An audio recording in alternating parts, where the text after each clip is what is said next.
السلام عليكم ورحمة الله وبركاته.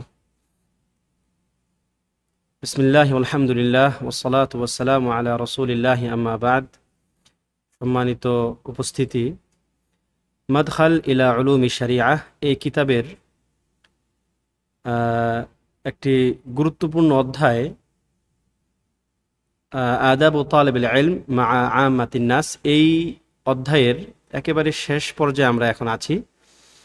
গত ক্লাসে একদমই প্রায় শেষ পর্যায়ে এসে আমরা থেমেছিলাম। তো আজকে আমরা যে বিষয়ে আলোচনা করব তা হচ্ছে সামারাতুর রিফক, সামারাত আর রিফক, অর্থাৎ নরম হওয়ার ফলাফলগুলো কি। একজন ব্যক্তি যদি কারো সঙ্গে নরম আচরণ করে, দয়াশীল হয়, দয়াপরবশ হয় অন্য কারো সঙ্গে, তাহলে এই দয়াপরবশতার বা দয়াপরবশ হওয়ার ফলাফলগুলো কি হতে পারে।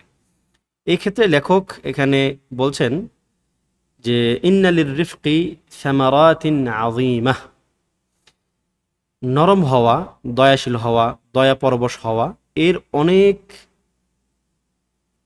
রেজাল্ট রয়েছে, এর অনেক ফলাফল রয়েছে। তার মধ্যে কিছু এখানে উল্লেখ করা হলো। এক নাম্বার, কাসবু রিদাল্লাহি ওয়াল মানজিলাতির রাফিআতি ফিল আখিরাহ। প্রথম হচ্ছে যে আল্লাহ সুবহানাহু ওয়া তাআলার সন্তুষ্টি অর্জন করা এবং আখিরাতে উঁচু মাকাম প্রাপ্ত হওয়া। যেমন হাদিসে আসছে, ফাআন মুআদ ইবনে আনাস আল-জুহানী রাদিয়াল্লাহু আনহু আন্না রাসূলুল্লাহ সাল্লাল্লাহু আলাইহি ওয়াসাল্লাম قال من كظم غيظا وهو قادر على أن ينفذه دعاه الله عز وجل على رؤوس الخلائق حتى يخيره من الحور ما شاء। যে নবী সাল্লাল্লাহু আলাইহি ওয়াসাল্লাম এখানে বলছেন যে আল্লাহ সুবহানাহু ওয়া তাআলা এমন এক ব্যক্তিকে কিয়ামতের দিন ডাকবেন সকল মানুষের সামনে, যে ব্যক্তি দুনিয়াতে তার রাগ বা তার ক্রোধকে দমন করেছিল ওই অবস্থায়, যখন সে তার ক্রোধের বাস্তবায়ন করতে পারে। অর্থাৎ কোনো ব্যক্তির উপর সে রাগ করেছে, তার ক্রোধ এসেছে, সে তার ক্রোধের বহির্প্রকাশ তার উপর ঘটাইতে পারে, তার উপর থেকে সে তার প্রতিশোধ নিতে পারে। এরকম অবস্থায়ও যে ব্যক্তি নিজের রাগকে কন্ট্রোল করতে পারলো, নিজের রাগকে দমন করলো, আল্লাহ সুবহানাহু ওয়া তাআলা তাকে কিয়ামতের দিন সকল মানুষের সামনে ডাকবেন, ডেকে বলবেন যে হুরদেরকে তার সামনে উপস্থাপন করা হবে এবং তাকে বলা হবে তুমি এখান থেকে যে কাউকে ইচ্ছা তুমি বাছাই করতে পারো। এটা হচ্ছে এই ব্যক্তির জন্য একটি সম্মান। এই যে রাগের নিয়ন্ত্রণ করা, এই ব্যাপারটা একজন মুমিন ব্যক্তির জন্য, একজন তালেবে ইলম তো অবশ্যই, একজন মুমিন ব্যক্তির জন্য খুবই গুরুত্বপূর্ণ, তারও আগে একজন মানুষের জন্য গুরুত্বপূর্ণ। একজন মানুষ, সে যদি নিজেকে মানুষ মনে করে যে আমি একজন মানুষ, তাহলে তাকে রাগ নিয়ন্ত্রণ জানতে হবে। কেন জানেন? রাগ নিয়ন্ত্রণ করতে পারে না পশু, পশুর মধ্যে এই গুণ নাই। যদি কোনো পশু আরেক পশুর উপরে সে ক্ষিপ্ত হয়, প্রতিশোধ পরায়ণ হয়, সে তার প্রতিশোধ নিয়েই ছাড়বে, একমাত্র যদি সে দুর্বল হয় সে নিবে না। অর্থাৎ নিজের দুর্বলতার কারণে সে প্রতিশোধ নিতে পারে না, সেটা ভিন্ন কথা। কিন্তু তার রাগ উঠেছে আর সে সক্ষম হওয়া সত্ত্বেও সে তার রাগ ঝাড়ে নাই, এটা কোনো পশুর ক্ষেত্রে হয় না। কারণ আল্লাহ তাআলা পশুকে এই জিনিসটা দেনই নেই। পশু হচ্ছে সে তার রাগ উঠবে, তার প্রতিশোধ সে নিয়ে নেবে, অথবা সে দুর্বল হবে। কিন্তু মানুষকে আল্লাহ সুবহানাহু ওয়া তাআলা এই আকল দিয়েছেন যে সে নিজের রাগকে কন্ট্রোল করতে পারে। আল্লাহ তাআলা তাকে এই যোগ্যতা দিয়েছেন। এটাই হচ্ছে তার আকল। এটাই হচ্ছে অন্যান্য পশুগুলোর মধ্যে, অন্যান্য পশু বা অন্যান্য সৃষ্টির সঙ্গে মানুষের অন্যতম একটি বড় পার্থক্য, যে সে একদম বুদ্ধিমান প্রাণী। সে বুদ্ধি খাটিয়ে ঠিক করতে পারে যে কোন কাজটা কখন তার করা উচিত, কখন করা উচিত না। যে বুদ্ধিটা এই লেভেলে অন্য কোনো সৃষ্টির নাই, স্বাভাবিকভাবে আর কি, দুনিয়াতে অন্য কোনো সৃষ্টির নাই। এখন এই রাগ নিয়ন্ত্রণ, যদি একজন ব্যক্তি নিজেকে মানুষ মনে করে, তাহলে তাকে রাগ নিয়ন্ত্রণ করতে হবে। হ্যাঁ, রাগ থাকবে, আবার এমনও হবে না যে কোনো ব্যক্তির রাগ নাই। যে ব্যক্তির রাগ নাই সে আসলে মানুষই না। যার ভিতরে রাগের ব্যাপারটা, রাগের যে একটা অনুভূতি, একটা আবেগ, এই রাগের আবেগটা যার মধ্যে থাকে না সে আসলে মানুষই না। মানুষ মাত্রই তার মধ্যে রাগ থাকবে, কিন্তু এই রাগটাকে সে সঠিক জায়গাতে সঠিকভাবে ব্যবহার করবে, ভালো প্রক্রিয়ায় সে এই রাগের বহিঃপ্রকাশ করবে। এই ব্যাপারে কোরআনে অনেক আয়াত পাবেন, অসংখ্য হাদিস পাবেন, যেখানে আল্লাহ নবী সাল্লাল্লাহু আলাইহি ওয়াসাল্লাম বলছেন রাগ নিয়ন্ত্রণ করতে। কোরআনে যেমন একটি এই ক্ষেত্রে যদি একটি আয়াত তেলাওয়াত করি, তার মধ্যে এই আয়াতটি থাকবে সূরা আলে ইমরানের যে একটি আয়াত, দুটি আয়াত পরপর, যে ওয়াসারিউ ইলা মাগফিরাতিম মির রাব্বিকুম ওয়া জান্নাতিন আরদুহাস সামাওয়াতু ওয়াল আরদ উইদ্দাত লিল মুত্তাকিন, যে তোমরা আল্লাহর ক্ষমার দিকে ধাবিত হও, আল্লাহর ক্ষমার দিকে তোমরা ধাবিত হও, এবং এমন জান্নাতের দিকে ধাবিত হও যে জান্নাতের প্রশস্ততা আরদুহা আস সামাওয়াতু ওয়াল আরদ, আকাশ এবং জমিনের প্রশস্ততার মতো তার প্রশস্ততা। এটা কি তার প্রশস্ততা, কিন্তু তার দৈর্ঘ্য কত সেটা আমরা জানিও না, সেটা আল্লাহ তাআলা আমাদেরকে বলেনও নাই। তার মানে এটা কি পরিমাণ সেটা আল্লাহ তাআলাই ভালো জানেন। তো আল্লাহ বলতেছেন যে তোমরা এই জান্নাতের দিকে ধাবিত হও, তোমরা এর জন্য প্রতিযোগিতা করো, দৌড়াও এর জন্য। এটা কি? উইদ্দাত লিল মুত্তাকিন, এই জান্নাত মুত্তাকিদের জন্য প্রস্তুত করে রাখা হয়েছে, মুত্তাকিদের জন্য প্রস্তুত করে রাখা হয়েছে।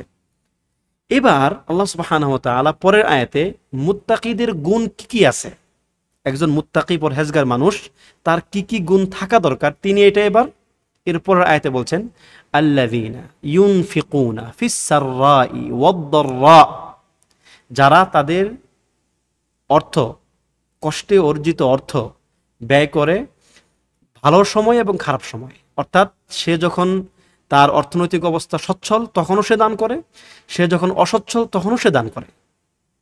এরকম একজন ব্যক্তি যে এই কাজটা করে, আল্লাযীনা ইউনফিকুনা ফিস সাররাই ওয়াদ দাররা। দ্বিতীয় গুণ, ওয়াল কাযিমিনাল গায়য, এবং যে ব্যক্তি নিজের রাগকে নিয়ন্ত্রণ করে, ক্রোধকে নিয়ন্ত্রণ করে, ওয়াল আফিনা আনিন নাস, এবং মানুষকে ক্ষমা করে, আল্লাহু ইউহিব্বুল মুহসিনিন, আর আল্লাহ তাআলা এই সমস্ত কর্ম যারা করে এরকম মুহসিন বা সৎকর্মশীলদেরকে আল্লাহ তাআলা ভালোবাসেন। এরপরে আরেকটা গুণ আসছে পরবর্তী আয়াতে, যে আল্লাযীনা ইযা ফাআলু ফাহিশাতান আও যালামু আনফুসাহুম যাকারুল্লাহা ফাস্তাগফারু লিযুনুবিহিম ওয়া মান ইয়াগফিরুয যুনুবা ইল্লাল্লাহ ওয়া লাম ইউসিররু আলা মা ফাআলু ওয়া হুম ইয়ালামুন, যে এবং এই মানুষগুলো যখন তারা নিজের উপর কোনো জুলুম করে ফেলে, কোনো অন্যায় কাজ করে ফেলে, স্মরণ হওয়ার সাথে সাথে সে যখন একটা অজ্ঞতাবশত একটা অন্যায় কাজ করে ফেলবে, এটা তার হুশ হওয়ার সাথে সাথে সে আল্লাহ তাআলার নিকট ক্ষমা চাইবে। এবং আল্লাহ বলছেন যে আল্লাহ ছাড়া, ওয়া মান ইয়াগফিরুয যুনুবা ইল্লাল্লাহ, আল্লাহ ছাড়া গুনাহ ক্ষমা করার আর কে বা আছে? এই অনুভূতি এই বান্দার মধ্যে আছে যে আল্লাহ ছাড়া আর গুনাহ ক্ষমা করার আর কোন সত্তা আছেন। ওয়া লাম ইউসিররু আলা মা ফাআলু ওয়া হুম ইয়ালামুন, এবং এদের আরেকটা গুণ হচ্ছে যে এরা যখন কোনো মন্দ কাজ করে, এই মন্দ কাজের উপরে তারা লেগেই থাকে না। মন্দ কাজ হতে পারে, যে কোনো মানুষের পক্ষে মন্দ কাজ হতে পারে, পাপ কাজ হয়ে যেতে পারে, কিন্তু এই পাপ কাজটা সে কন্টিনিউয়াসলি করতেছে, ব্যাপারটা এমন হবে না। সে একবার পাপ কাজ করবে, আল্লাহ তাআলার নিকট ক্ষমা চাইবে, আল্লাহ তাআলা ক্ষমা করবেন। সে হয়তো শয়তানের ওয়াসওয়াসায় পড়ে সে আবার পাপ কাজ করবে, সে আবার ক্ষমা চাইবে, আল্লাহ তাকে আবার ক্ষমা করবেন, কিন্তু সে পাপ কাজ করতেইছে, এই ব্যাপারটা তার সঙ্গে হবে না। জেনে শুনে সে কোনো পাপ কাজের উপর ইসরার করবে না, অর্থাৎ সে লেগে থাকবে না। তাহলে দেখুন যে এখানে আল্লাহ সুবহানাহু ওয়া তাআলা এমন কিছু মানুষের গুণাগুণ বর্ণনা করলেন যাদের জন্য বিরাট এক জান্নাত এবং আল্লাহ তাআলার সন্তুষ্টি প্রস্তুত। এই মানুষগুলোর মধ্যে যেটা বললাম, যে যারা নিজেদের অর্থ সম্পদ সচ্ছল অসচ্ছল উভয় অবস্থায় ব্যয় করে। দ্বিতীয় হচ্ছে যে ব্যক্তি তার নিজের রাগকে নিয়ন্ত্রণ করে। তৃতীয় হচ্ছে যে মানুষকে ক্ষমা করে। চতুর্থ হচ্ছে যে ব্যক্তি মন্দ কাজ হয়ে গেলে আল্লাহ তাআলার নিকট ক্ষমা চায়, সাথে সাথে সে ক্ষমা চায় আর একটা ভালো কাজ করে ফেলে, এবং ওই কাজের মধ্যে সে লেগে থাকে না। এই চারটা কাজকে আমরা করতে পারি না।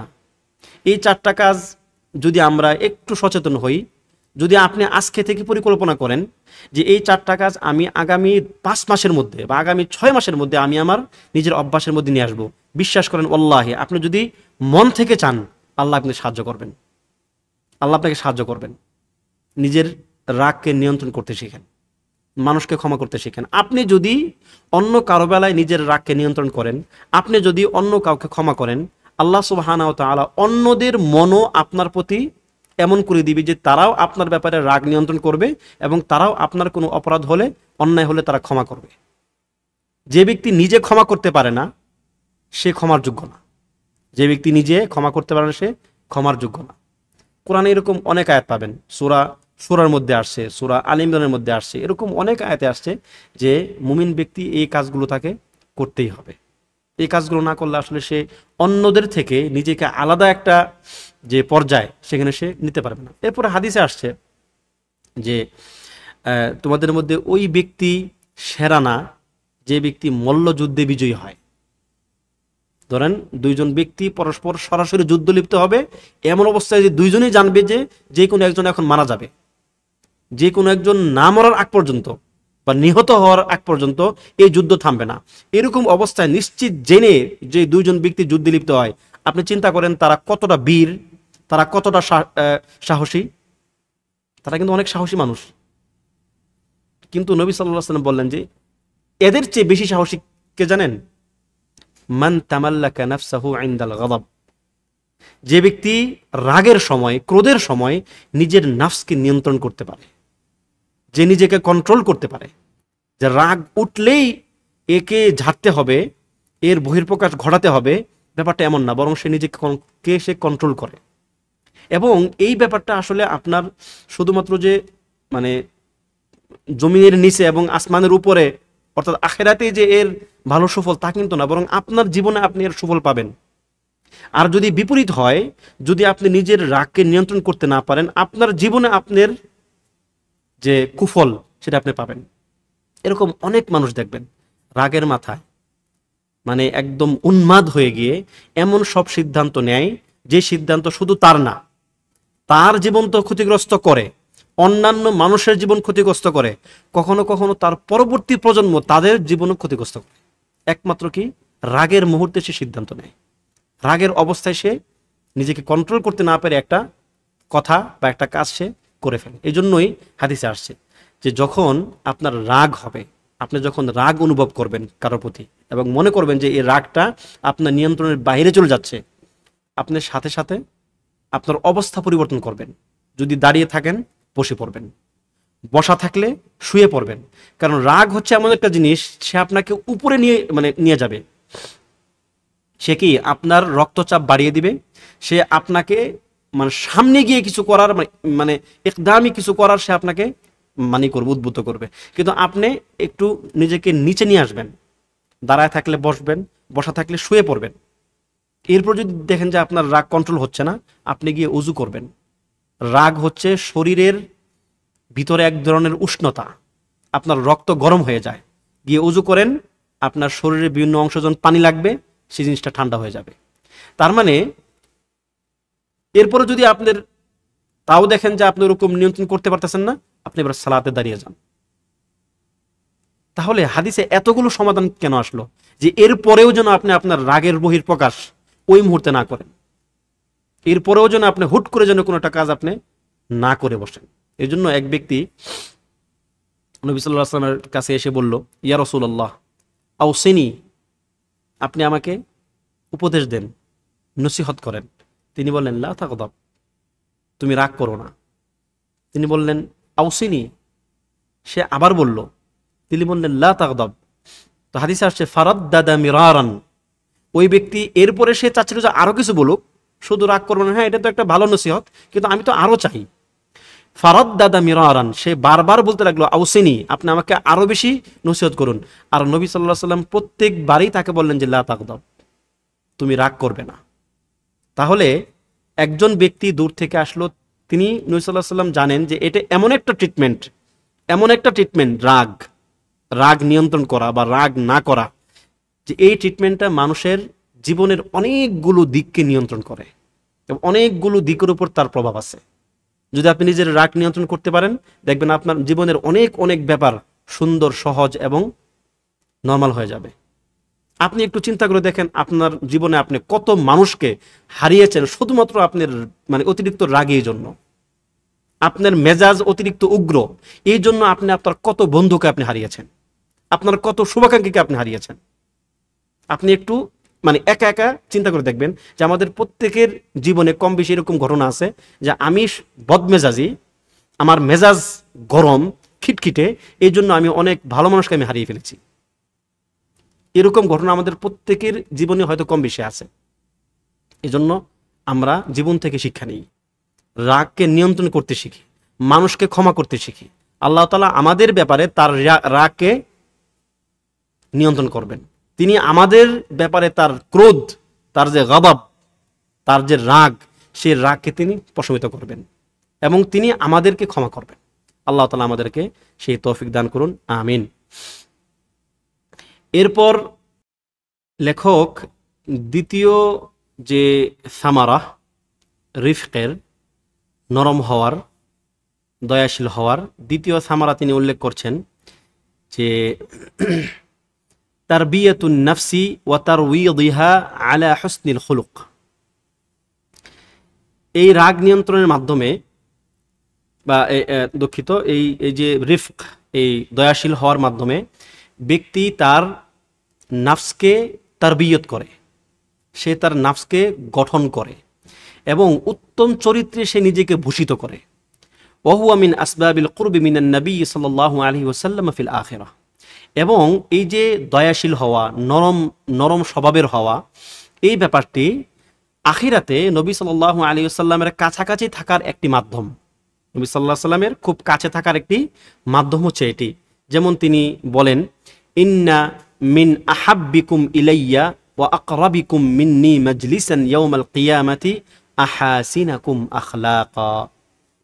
যে কিয়ামতের দিন তোমাদের মধ্যে আমার নিকট সবচেয়ে প্রিয় এবং আমার সবচেয়ে কাছাকাছি অবস্থান করবে, মাজলিসের ক্ষেত্রে সবচেয়ে কাছাকাছি আমার অবস্থান করবে ওই ব্যক্তি যে তোমাদের মধ্যে সবচেয়ে বেশি উত্তম চরিত্রের অধিকারী, যার আখলাক, যার চরিত্র যত উত্তম সে তত আমার কাছাকাছি থাকবে।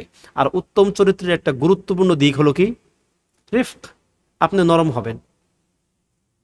নবী সাল্লাল্লাহু আলাইহি ওয়াসাল্লামকে আল্লাহ তাআলা কি বলছেন? আল্লাহ তাআলা বলছেন যে ফাবিমা রাহমাতিম মিনাল্লাহি লিনতা লাহুম, যে আল্লাহর রহমত আপনার উপরে আল্লাহ তাআলা যে অনেকগুলো রহমত, অনেক দয়া, এর মধ্যে একটি দয়া হচ্ছে এটি যে আপনি মানুষের প্রতি বা আপনার অধীনস্থদের প্রতি আপনি দয়াশীল হয়েছেন। লিনতা লাহুম, আপনি নরম হয়েছেন, আপনি তাদের সঙ্গে কোমল আচরণ করেন। এটা হচ্ছে আল্লাহ তাআলার পক্ষ থেকে আপনার জন্য একটি বিশেষ নিয়ামত, একটি বিশেষ রহমত, যেটা তিনি আপনাকে দিয়েছেন। ওয়াইন কুনতা ফাযযান গালিযাল কলবি, যদি আপনি ফাযযান মানে রূঢ়ভাষী হতেন, আপনি কথার ক্ষেত্রে আপনি নরমভাষী না হতেন, খুব শক্ত শক্ত কথা বলতেন সবসময়, যেটা রিফকের বিপরীত। গালিযাল কলবি, যদি আপনার অন্তর কঠোর হয়ে যেত, যদি আপনি কঠিন হৃদয়ের অধিকারী হতেন, নরম হৃদয় না থাকতো আপনার। ফাবিমা ওয়াইন কুনতা ফাযযান গালিযাল কলবি লানফাদ্দু মিন হাওলিক, তারা আপনার থেকে দূরে চলে যেত। তাহলে নবী সাল্লাল্লাহু আলাইহি সাল্লাম যেহেতু নরম হৃদয়ের মানুষ, তিনি যেহেতু কোমলতা পছন্দ করেন, এই জন্য কিয়ামতের দিনও তার সঙ্গে কাছাকাছি তারাই থাকবে যারা কোমল হৃদয়ের মানুষ। আপনি সবসময় দেখবেন কোমল হৃদয়ের মানুষগুলো দ্বারা এমন অনেক খায়ের, এমন অনেক কল্যাণ হয় যা কখনোই কঠিন হৃদয়ের, একদম পাষাণ হৃদয়ের মানুষের দ্বারা সহজে সেটা হয় না। একজন পাষাণ হৃদয়ের মানুষ সে সহজে আল্লাহ তাআলা আনুগত্য করতে পারে না, যেমনটা করতে পারে একজন নরম হৃদয়ের মানুষ। আপনি কখনো দেখছেন যে কঠিন হৃদয়ের মানুষ সে কাঁদতে পারে? সে কান্না করতে পারে না। সে আল্লাহ তাআলার কাছে সে মানুষের কাছে যেমন ছোট হইতে পারে না, মানুষের কাছে যেমন সে নরম হইতে পারে না, সে আল্লাহ তাআলার কাছেও সে নরম হতে পারে না। আর নরম না হতে পারার কারণে তার চোখ দিয়ে পানিও আসে না। আর দুর্ভাগ্যের 3টি লক্ষণ আছে। এটা একটা হাদিসে আসছে যে দুঃখিত এক সাহাবীর একটা কওল আছে, দুর্ভাগ্যের 3টি লক্ষণ, তার মধ্যে একটি হলো চোখ দিয়ে পানি না আসা। কোন ব্যক্তির চোখ দিয়ে পানি আসে না? যার অন্তর শক্ত, তার চোখ দিয়ে কখনো পানি আসে না। আর এটা হচ্ছে দুর্ভাগ্যের লক্ষণ, মাআযাল্লাহ। এই জন্য যত বেশি মানুষ তার নিজেকে উত্তম চরিত্রের দিকে ধাবিত করতে পারবে, উত্তম চরিত্র নিজের মধ্যে লালন করতে পারবে, তত বেশি সে আল্লাহ নবী সাল্লাল্লাহু আলাইহি ওয়াসাল্লামের কাছাকাছি থাকতে পারবে। কেননা কিয়ামতের দিন একই চরিত্রের মানুষগুলো একসাথে থাকবে। তো নবী সাল্লাল্লাহু আলাইহি ওয়াসাল্লাম যে চরিত্রের, আপনি যদি সেই চরিত্রের হন, আপনি একসাথে থাকবেন। এবং মা আয়েশা রাদিয়াল্লাহু আনহা বলছেন যে নবী সাল্লাল্লাহু আলাইহি ওয়াসাল্লামের চরিত্র কি ছিল? কানা খুলুকুল কোরআন, তার চরিত্র ছিল কোরআন।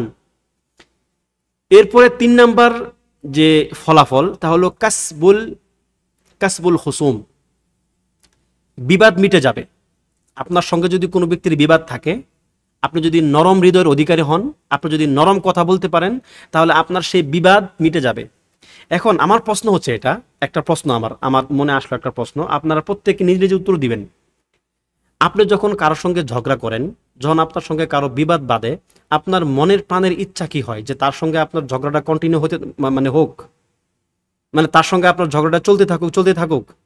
হ্যাঁ, এরকম কিছু মানুষ আছে সমাজে আমাদের, যারা চায় না কখনোই যে তাদের ঝগড়াগুলো মিটে যাক, যারা কখনোই চায় না যে তাদের এই একজনের প্রতি তার যে একটা জিঘাংসা, যে একটা ক্রোধ, একটা রাগ, একটা বিদ্বেষমূলক মনোভাব, এই মনোভাব তার কখনো শেষ হয়ে যাক, সেটা চায় না। আমি এরকম অনেক মানুষকে দেখছি, সে নিজের মধ্যে রাগকে পোষণ করে রাখে, সে চায় যে এই ঝগড়াটা আরো অনেকদিন কন্টিনিউ করুক এবং আমি তার কাছ থেকে প্রতিশোধ না নেওয়ার আগ পর্যন্ত যেন এই ঝগড়া যেন না মিটে। এরকম মানুষ আমি দেখছি সমাজে আছে, এবং মানে আমার বিশ্বাস যে আপনারা প্রত্যেকে এগুলো দেখছেন।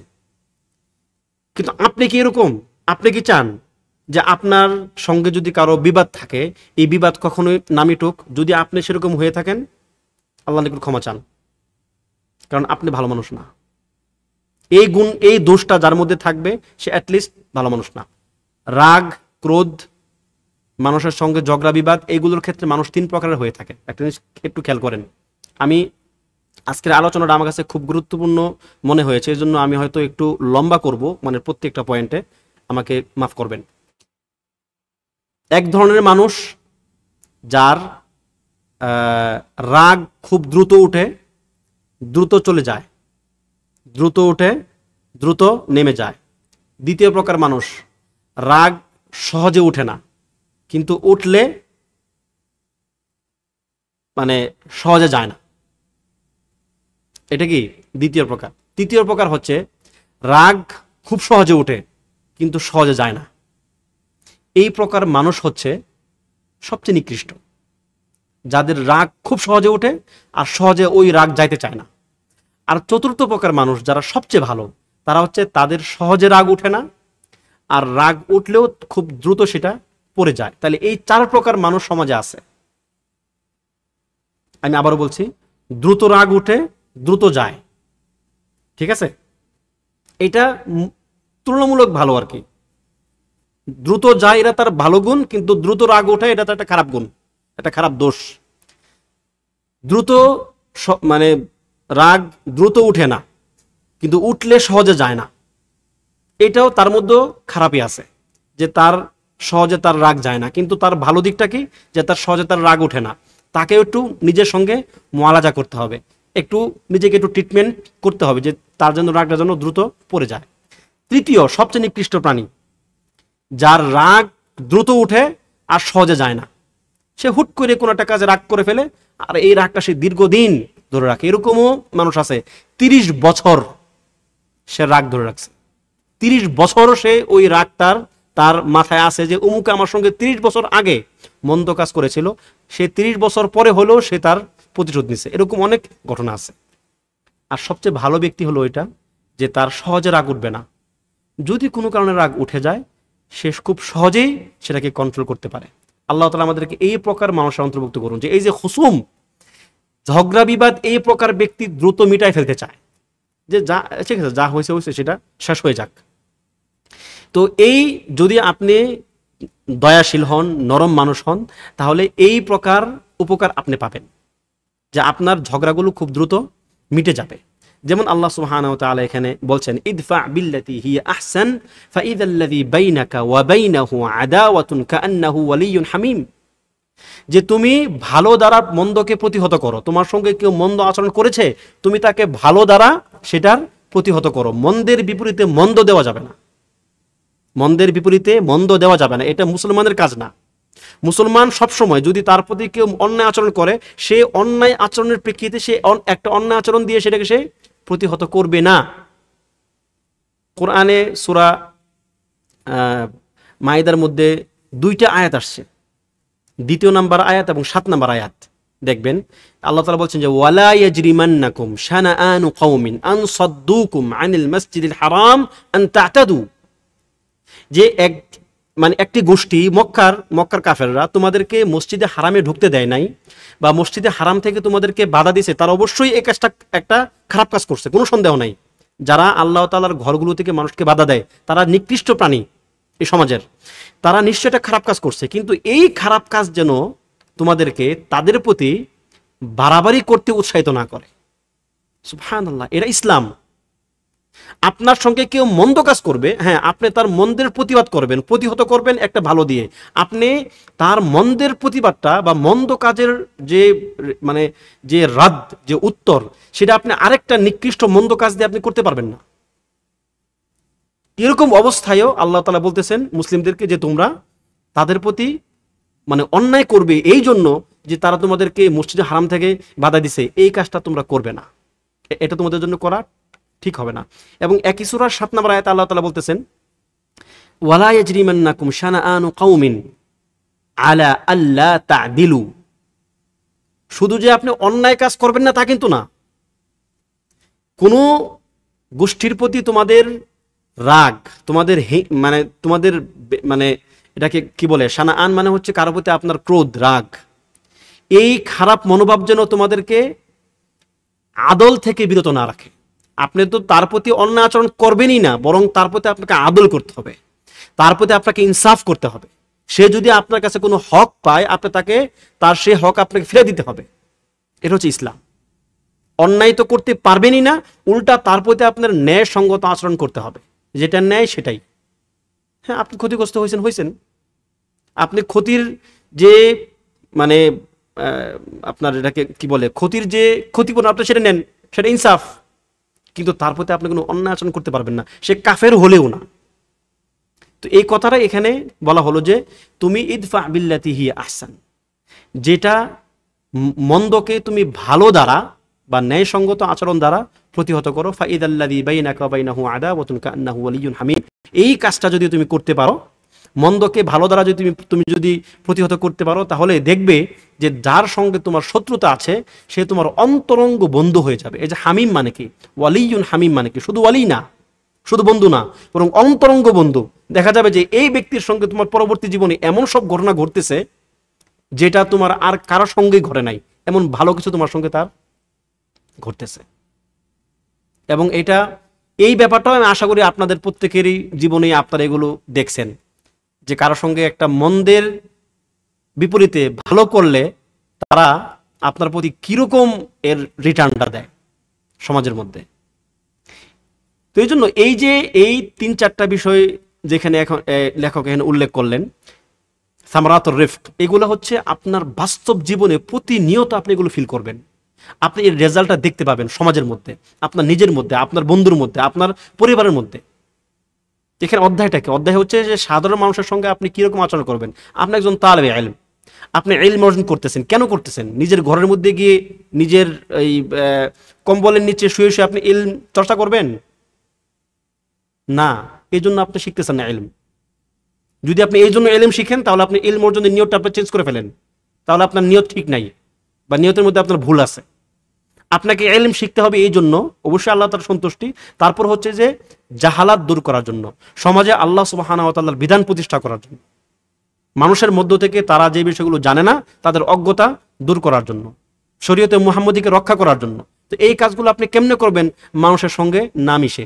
আর আপনার মধ্যে যদি এরকম গুণগুলো না থাকে, তাহলে আপনি মিশতেই পারবেন না, আপনি কাজ করবেন কেমনে?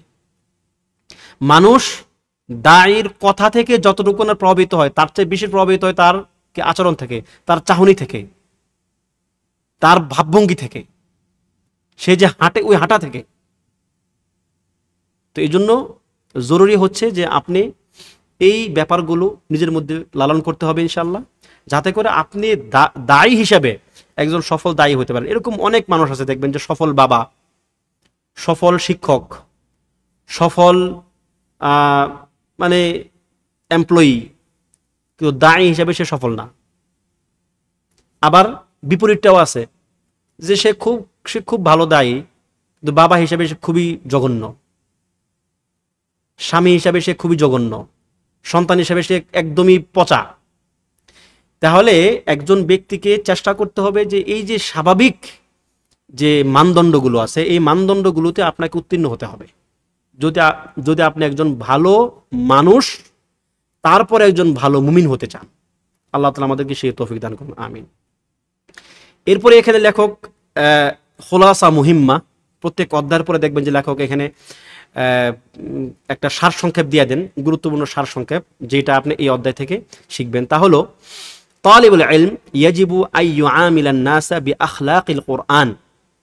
একজন তালিবে ইলমের জন্য ওয়াজিব হচ্ছে, উচিত হচ্ছে যে সে মানুষের সঙ্গে কোরআনের আখলাক অনুযায়ী আচরণ করবে।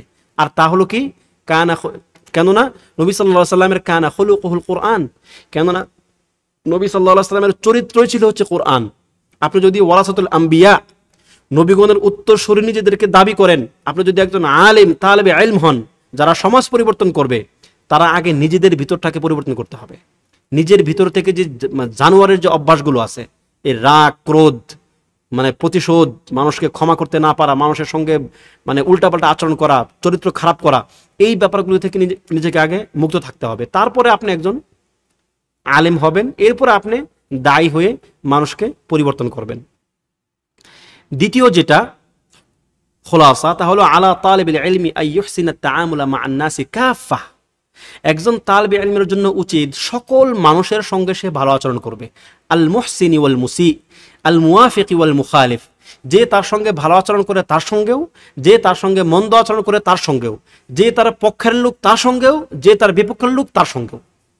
ভালো আচরণ, উত্তম চরিত্র কোনো বাছ বিচার নাই। উত্তম চরিত্র সবার জন্য, সবার জন্যই, সবার অধিকার আছে। এমনকি একজন কাফেরের অধিকার আছে আপনার কাছ থেকে, যে আপনি তার কাছ থেকে আপনি মানে সে আপনার কাছ থেকে উত্তম চরিত্র পেতে পারে। এটা কি মানে একজন কাফেরের অধিকার, সেটা আপনার এই অধিকার নাই যে আপনি একজন কাফেরের সঙ্গে আপনি মন্দ আচরণ করবেন অযথা। ঠিক আছে? তাহলে একজন তালিবে ইলম, তার বিপরীত পক্ষ যদি কোনো পক্ষ থাকে, তাদের সঙ্গেও সে এই যে তাআমুল, মানে হুসনুত তাআমুল, উত্তম আচরণ বা উত্তম লেনদেন, এই ব্যাপারগুলো তার থাকতে হবে। তৃতীয় হচ্ছে তালিমুন নাস, মানুষকে শিখাতে হবে। আপনি যা শিখছেন সেগুলো মানুষকে শিখাতে হবে, সেটাও তাদের একটা অধিকার। যে আপনি যে ইলম অর্জন করছেন, আল্লাহ আপনাকে যে তৌফিক দিবেন, এই তৌফিক অনুযায়ী তাদেরকে আপনি আবার সেই ইলমটা প্রচার করবেন, শিক্ষা দিবেন। কেন? এটা কোরআনে আছে যে ওয়ামা কানা লিল মুমিনিনা ওয়ামা কানা লিল মুমিনিনা লিয়ানফিরু কাফা, সূরা তাওবাতে আসছে যে মুমিনদের জন্য উচিত হবে না যে সবাই একত্রে ইলম অর্জনের জন্য বেরিয়ে যাবে। ফালাউলা নাফারা মিন কুল্লি ফিরকাতিন মিনহুম তাইফাতুন লিয়াতাফাক্কাহু ফিদ্দিন, যদি তাদের প্রত্যেক গোষ্ঠীর মধ্য থেকে বা প্রত্যেক গোত্রের মধ্য থেকে একটি অংশ দিনের ইলম অর্জন করার জন্য বেরিয়ে আসে, মদিনায় আসে ইলম অর্জন করার জন্য, ওয়ালিউনযিরু কওমাহুম ইযা রাজাউ ইলাইহিম লাআল্লাহুম ইয়াহদারুন, এবং তারা যখন তাদের কওমের নিকট আবার ফিরে যাবে, তারা যেন তাদেরকে গিয়ে তারা যে ইলম অর্জন করলো এখানে, এই ইলম অনুযায়ী তাদেরকে গিয়ে তারা সতর্ক করবে, তাদেরকে তারা ওই ইলম শিক্ষা দিবে। এটা হচ্ছে ওই মুষ্টিমেয় বা নুখাব, ওই এলিট অংশের কাজ, যারা ইলম অর্জন করবে এবং অন্যদেরকে শিখাবে। তাহলে আপনি হচ্ছেন ওই অংশ যাদেরকে আল্লাহ সুবহানাহু ওয়া তাআলা তৌফিক দিয়েছেন এরকম ইলমি পরিবেশে ইলম নেওয়ার জন্য, ইলম অর্জন করার জন্য। যেমন এই যে আমাদের যে এই যে আপনার ইনস্টিটিউট, প্ল্যাটফর্ম, এইগুলোতে কিন্তু অনেক মানুষ নাই, এবং এরকম যত আপনার ইনস্টিটিউট আছে, সেটা ধরেন বাস্তবিক হোক, অনলাইন হোক, অফলাইন হোক, অনেক মানুষ এই সমস্ত মানে আপনার ইনস্টিটিউটগুলো থেকে ইলম নিতে পারে না, বা সরাসরি আলেমদের থেকে ইলম তারা নিতে পারে না। আপনি এই তৌফিক পেলেন, আপনার কাজটা কি এখন? আপনার কাজ হচ্ছে আপনি এখানে প্রত্যেক দিন যা শিখবেন, প্রত্যেক ক্লাসে আপনি এখান থেকে যা শিখতে পারবেন, একটা যদি আপনি মানে একটা পয়েন্ট যদি আপনি শিখেন, একটা পয়েন্ট, একটা ভালো গুণ, একটা আখলাক, সেটা আপনার উপর ওয়াজিব হচ্ছে আপনি সেটা অন্য কাউকে প্রচার করবেন যার মধ্যে এই জিনিসটার ঘাটতি আছে। আপনার পরিবারের যাদের মধ্যে ঘাটতি আছে তাদেরকে আপনি এগুলো শিখাবেন, জানাবেন, বুঝাবেন। এবং ওয়া দাওয়াতুহুম, তাদেরকে দাওয়াত দিবেন, ওয়ার রিফকু বিহিম, তাদের প্রতি নরম আচরণ করবেন, মিম্মা আমারাত বিহি শারিআতু ওয়া হাসসাত আলাইহি, এবং এই কাজগুলোর ব্যাপারে শরীয়ত আপনাকে নির্দেশ দিয়েছে এবং এই ক্ষেত্রে শরীয়ত আপনাকে উৎসাহিত করেছে। কোরআন হাদিসে আপনি অনেক পাবেন এগুলো, মানে এই সংক্রান্ত আয়াত এবং হাদিস, যেখানে দাওয়াত, তালিম, নিজের কষ্ট করি হলেও মানুষের নিকট দাওয়াত পৌঁছে দেওয়া, এইগুলোর ব্যাপারে মানে উৎসাহ দেওয়া হয়েছে, তাহরিদ করা হয়েছে। 4 নাম্বার, তলাকাতুল ওয়াজহ, আপনার মুখে সদা হাস্য, আপনি মুখটাকে একটু একটা হাসি হাসি ভাব রাখবেন মুখের মধ্যে। ওয়াল ইবতিসামাতু মিন আরকা ওয়াসাইলি কাসবিল কুলুব, আপনার মুখটাকে একটু হাসি হাসি রাখা, একটু মুচকি হাসা, এই ব্যাপারগুলো অন্যান্য অন্তরগুলো জয় করতে আপনাকে সাহায্য করবে। আপনি যাদের সঙ্গে দাওয়াতি কাজ করবেন, আপনি তাদের সঙ্গে গিয়ে একটু হাসেন। হাসা বলতে আপনি অট্ট হাসি হাসবেন না কাফিরদের মতো, আপনি একটু হাসবেন, একটু মুচকি হাসবেন, একটু তাদের সঙ্গে আপনি সুন্দরভাবে কথা বলবেন। তারা আপনার চেহারাটা দেখেই তার কি মন ভরে যাবে যে না, দায়ী বা আলেম বা অমুক ব্যক্তি আসছে, তাকে দেখে আমার ভাল লাগে। এরকম অনেক মানুষ আছে দেখবেন, দায়ীদেরকে দেখেই সে প্রভাবিত হয়, তার কথা না শুনেই। কেন? তার চেহারা সুন্দর না, এই জন্য না। অনেক চেহারা সুন্দর মানুষ দেখবেন, দেখলে মনে চায় যে ওর একটা মাইর দিয়ে ধরে গিয়া, দেখলে মনে হচ্ছে যে ওর একটা থুতু মারি এখন তার মুখের মধ্যে। এটা চেহারা সুন্দরের জন্য না, এটা হচ্ছে ওই ব্যক্তির ভিতর থেকে সে যে গুণগুলো লালন করে নিজের ভিতরে, এই গুণগুলোর একটা বহির্প্রকাশ তার মুখে আসে। তার কি ওই উত্তম আচরণ, উত্তম স্বভাবগুলোর একটা বহির্প্রকাশ তার চেহারার মধ্যে ভেসে ওঠে, তার আচার আচরণে ভেসে ওঠে। মানুষ ওইগুলোকেই পছন্দ করে, মানুষ চেহারাকে পছন্দ করে না। চেহারার পছন্দ অল্প কয়দিন থাকে, এরপরে দেখবেন যে সব শেষ। যখন তার খুব কাছাকাছি আসে, তার ভিতরের যে মানে নিকৃষ্ট আচরণগুলো যখন সে দেখতে পায়, তখন তার এই সৌন্দর্য তার প্রতি ভালোবাসার রাখতে উদ্বুদ্ধ করে না, তার প্রতি তার মানে একটা ঘৃণা চলে আসে, একটা বিতৃষ্ণা চলে আসে। এই জন্য আপনার চেহারার হাসি, মুখের ইবতিসাম, এটা হতে হবে আপনার ভিতর থেকে আসা একটা হাসি, কৃত্রিম কোনো ব্যাপার নাই এখানে। আপনি তাদের সঙ্গে হাসতেছেন, এটা আপনি তাদের প্রতি দয়া করতেছেন না, এটা আপনার কর্তব্য, এটা আপনার দায়িত্ব যে একজন মুমিনের সঙ্গে আপনি উত্তম আচরণ করবেন, একজন মুমিনকে দেখলে আপনি হাসি মুখ রাখবেন, এটা আপনার কি দায়িত্ব আপনার। এটা কি আপনি তাদের প্রতি কোনো মানে অনুগ্রহ করছেন না, আপনি এটা, এই অনুভূতিটা আপনার মধ্যে থাকতে হবে। ওয়ামিন আযামি আসবাবিত তা'সীরি ওয়া তাকরিবিন নুফুস, এবং এগুলো হচ্ছে মানুষের মধ্যে আপনার প্রভাব বিস্তার করার ক্ষেত্রে এগুলো খুব গুরুত্বপূর্ণ ভূমিকা রাখবে, এগুলো খুব গুরুত্বপূর্ণ ভূমিকা রাখবে। আপনি হয়তো আপনার নিজের জীবনে এরকম অনেক দায়ী দেখবেন, যে যার কথা সুন্দর, যে খুব সুন্দর কথা বলতে পারে, কিন্তু সে আসলে মানে তাকে দেখে আপনি মানে আরাম বোধ করেন না। কারণ কি জানেন? তার মুখটা এরকম পেঁচার মতো করে থাকে সবসময়, একদম একটা গম্ভীর একটা ভাব, যেন আল্লাহ তাআলা তাকে একমাত্র দায়ী বানাইছে, দুনিয়াতে আর কোনো দায়ী নাই, আর কোনো মানুষ নাই দাওয়াত দেওয়ার মতো। সে নিজেকে একটা চরম একটা মানে একটা ভাব গাম্ভীর্যের মধ্যে রাখে, যে সে খুব সিরিয়াস মানুষ, সে খুব আল্লাহওয়ালা মানুষ, সে খুব পরহেজগার মানুষ। এই ধরনের ফালতু আচরণ বাদ দেন, আপনার এই ধরনের ফালতু আচরণ দেখার জন্য মানুষ আসে নাই।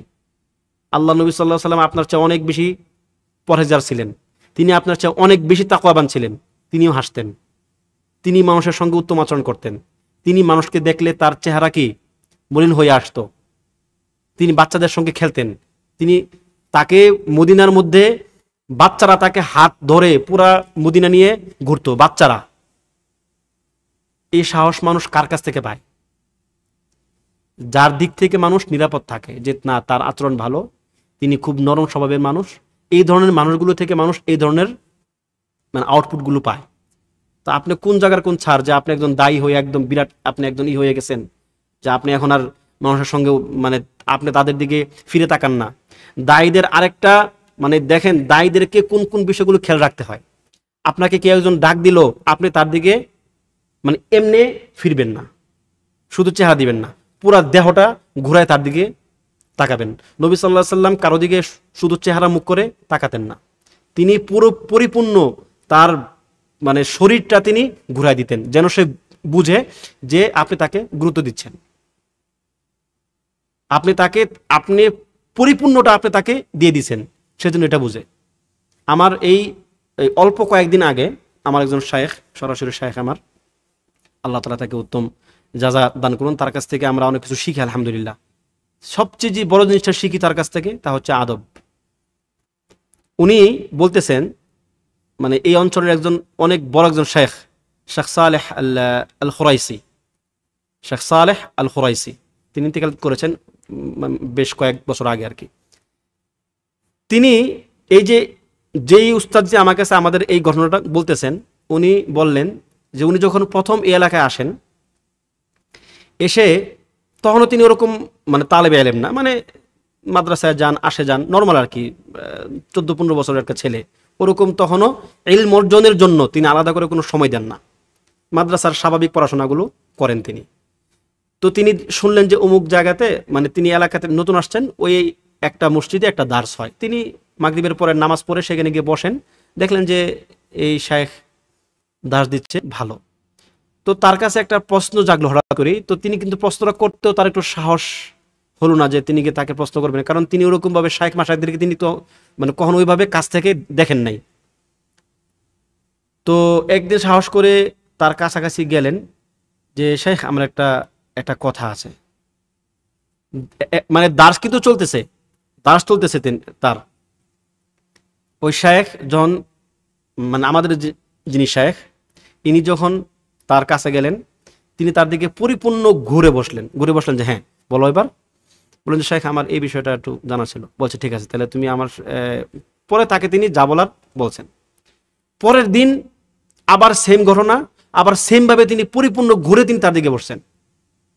এভাবে 3 দিন, যখন এরকম 3-4 দিন এরকম হলো যে তিনি তার দিকে পরিপূর্ণ ঘুরে বসছেন, তিনি বললেন যে এই ঘটনাটা আমাকে আমার ভিতরে এতটা নাড়া দিছে যে একজন ব্যক্তি, একজন আলেম, একজন সম্মানিত ব্যক্তি, যার সমাজে প্রভাব আছে, অনেক তার ছাত্র আছে, সমাজে সে একজন বিখ্যাত মানুষ, এই মানুষটা কিভাবে আমার মতো একটা ছোট্ট বাচ্চা, যে তাকে চিনে না, যে তাকে কোনোদিন দেখে নাই, দার্সের মধ্যে এসে একটা প্রশ্ন করছে, সে তার দিকে পরিপূর্ণ ঘুরে তিনি তার দিকে ফিরলেন। এই আদবটা তার কাছে এত ভালো লাগছে যে তিনি তার ভক্ত হয়ে গেলেন। পরবর্তীতে তিনি তার সঙ্গে দীর্ঘ বছরের পর বছর তিনি তার সঙ্গে থেকে ইলম অর্জন করছেন তিনি। তো এই হলো একজন আলেম, একজন প্রকৃত দায়ের কাজ হচ্ছে এটা, যে তার একটা দুইটা আচরণ একজন ব্যক্তিকে প্রভাবিত করবে। এবং তিনি এই যে ব্যক্তি প্রভাবিত হলেন শেখ সালেহ আল খুরাইসির দ্বারা, তিনি কে? আমি যার কথা অনেক সময় বলি, আমাদের শেখ আব্দুর রহমান আশ-শামসা হাফিজাহুল্লাহ, তিনি আমাদেরকে এই ঘটনা বলছেন। এবং উনি এখন একজন বিরাট বড় ডক্টর আর কি, এবং এই অত্র অঞ্চলের অনেক বড় একজন আলেম তিনি বললেন যে আমার যদি বলি যে সূচনা আমার ইলম অর্জনের, তাহলে ওই ঘটনাটা। তাহলে আমি একটু লম্বা করলাম আজকে, মানে অল্প কথা অনেক বেশি বললাম, যাতে করে এই ব্যাপারগুলো আপনারা একটু সিরিয়াসলি নেন আর কি। কারণ এখানে আপনারা যারা আছেন মনে করতেছি যে প্রত্যেকেই তালেবে ইলম এবং প্রত্যেকেই দায়ী, প্রত্যেকেই যার যার অবস্থান থেকে দাওয়াতি কাজগুলো আপনারা করে থাকেন। সুতরাং এই ব্যাপারগুলো আমাদের, মানে আমি আমাকে প্রথম বলছি, তারপর আপনাদেরকে বলতেছি যে এগুলো আমাদের জন্য খুবই খুবই খুবই গুরুত্বপূর্ণ ব্যাপার, আমাদেরকে এগুলো মাথায় রাখতে হবে যদি দাওয়াতি কাজ আমরা সফল হতে চাই। তাহলে আমাদের ক্লাস এখানেই শেষ। আমরা গুরুত্বপূর্ণ একটি অধ্যায় শেষ করলাম। প্রথম মেহওয়ার যেটা ছিল আদাবের মেহওয়ারটা আমরা আলহামদুলিল্লাহ শেষ করে ফেলছি। দ্বিতীয় মেহওয়ার হচ্ছে আল মেহওয়ার সানি মানহাজিয়াতু তালিবুল ইলম, একজন তালিব ইলমের মানহাজ কি হবে, তার ইলম অর্জনের মানহাজগুলো কি হবে। ঠিক আছে, এটা হচ্ছে এই কিতাবের দ্বিতীয় অংশ। প্রথম অংশ যেটা ছিল আদব অংশ, সেটা আলহামদুলিল্লাহ আমরা শেষ করছি। সে আদব অংশে আমরা জেনেছি, আমি একটু সারসংক্ষেপ করে দিচ্ছি, জেনেছি যে একজন তালেবে ইলম তার নিজের সঙ্গে কি আদব রক্ষা করবে, একজন তালেবে ইলম তার শিক্ষকের সঙ্গে কি আদব রক্ষা করবে, একজন তালেবে ইলম তার বন্ধু বান্ধব বা তার সহপাঠীদের সঙ্গে কি আচরণ করবে, কি আদব রক্ষা করবে, একজন তালেবে ইলম সাধারণ মানুষের সঙ্গে কি আদব রক্ষা করে চলবে। এই 4টা পয়েন্টে আমরা এতদিন আলোচনা করলাম, প্রায় 10-12টা ক্লাস। তো আশা করি এই ক্লাসগুলো থেকে আমরা উপকৃত হয়েছি আলহামদুলিল্লাহ, এবং আল্লাহ তাআলার নিকট দোয়া করি আল্লাহ তাআলা যেন আমাদেরকে এই আদবগুলো, এই ন্যায়সঙ্গত আচরণগুলো আমরা আমাদের বাস্তব জীবনে আমল করতে পারি, এবং এর মাধ্যমে যেন আমরা দাওয়াতি কাজে বা দাওয়াতি ক্ষেত্রে, দাওয়াতি মাজারে যেন ব্যাপক সফলতা পাই। আল্লাহ তাআলা আমাদেরকে সেই তৌফিক দান করুন, আমিন। ওয়া সাল্লাল্লাহু ওয়া সাল্লামা আলা নাবিয়্যিনা মুহাম্মদ ওয়া আলা আলিহি ওয়া সাহবিহি আজমাইন। ওয়াসসালামু আলাইকুম ওয়া রাহমাতুল্লাহি ওয়া বারাকাতুহু।